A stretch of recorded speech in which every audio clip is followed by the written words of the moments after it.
तीन पायांचा घोडा.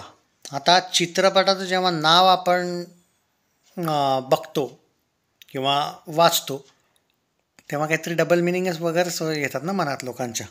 पण यार हा चित्रपट खूप वेगळा आहे. आय मीन जेव्हा याचा टीजर ट्रेलर वगैरे आला होता, स्पेशली ट्रेलर आय थिंक 7-8 दिवसाआधी आला होता, आणि जेव्हा प्रीमियरमध्ये हा बघितला मी, यार खूपच डिफरंट चित्रपट आहे हा. म्हणजे मला सिरियसली असं एक्सपेक्टेशन काहीच नव्हतं या चित्रपटाकडून. इवन ट्रेलर जेव्हा पाहिलेला, ट्रेलर तर काहीच कळला नव्हता. मी खोटं बोलणार नाही, ट्रेलर काहीच कळणार नव्हता. पण ट्रेलरमध्येच काही गोष्टी अशा होत्या ज्या चित्रपट बघितल्यावर आपल्याला रिअलाईज होतं की यार यांना एक्झॅक्टली दाखवायचं काय होतं. पण पर्टिक्युलरली हा एक खूपच क्रिएटिव्ह लोकांसाठी आहे. मला तरी असं पर्टिक्युलरली वाटतं की आय सिरियसली डोंट थिंक की हा चित्रपट म्हणजे बऱ्याचशा जणांना आवडेल. पण आय मीन टू से जेवढं आपण आजकाल चित्रपट लोकांचं थिंकिंग लेवल वगैरे बघतो, कधी कधी त्यांना ॲक्शन फिल्म्स, लव्ह स्टोरीज वगैरे जास्त आवडतात.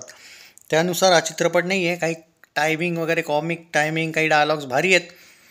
पण पर्टिक्युलरली काही ठिकाणी हा चित्रपट स्लो पण वाटतो. सो मी नाही करू शकत मित्रांनो ब्लेम कोणाला किंवा पर्टिक्युलरली कोणाला, की जर तुम्हाला हा चित्रपट नाही आवडला किंवा तुम्ही नाही गेले थिएटर्सला, सो आय कांट ब्लेम. कारण या चित्रपटाला इतके कमी शोज आहे की असं वाटतं आहे की म्हणजे जेवढं मी प्रीमियर्सनुसार जरी विचार केला तर एका ठिकाणी प्रीमियर होता आणि त्या ठिकाणी जेव्हा विचारलं गेलं किंवा बुक माय शोवर पाहायला गेलं तर काही ठिकाणी तर बुक माय शो पण याचं ओपन नव्हतं. आणि जेवढ्या ठिकाणी मी बघतो आहे ओव्हरऑल, तर म्हणजे आपण बघतो ना पूर्ण एक वीकची लिस्ट वगैरे त्याची थिएटर्समध्ये, मोठमोठ्या थिएटर्समध्ये फक्त एक एक शो याचे बघायला मिळतात, जे खूपच जास्त डिसअपॉइंटिंग आहे. चित्रपट तुम्हाला बघायचं आहे तर नक्की बघा. पण ऑन सिरियस नोट जास्त एक्सपेक्टेशन्स जे काहीतरी एक आपण म्हणतो ना एंटरटेनमेंटच्या दृष्टीने वगैरे जात असाल तर एवढं काही आहे तुम्हाला त्यातून मिळणार नाही आहे. बाकी तुमच्यावर आहे. मी 5 मधून 3 स्टार देईल.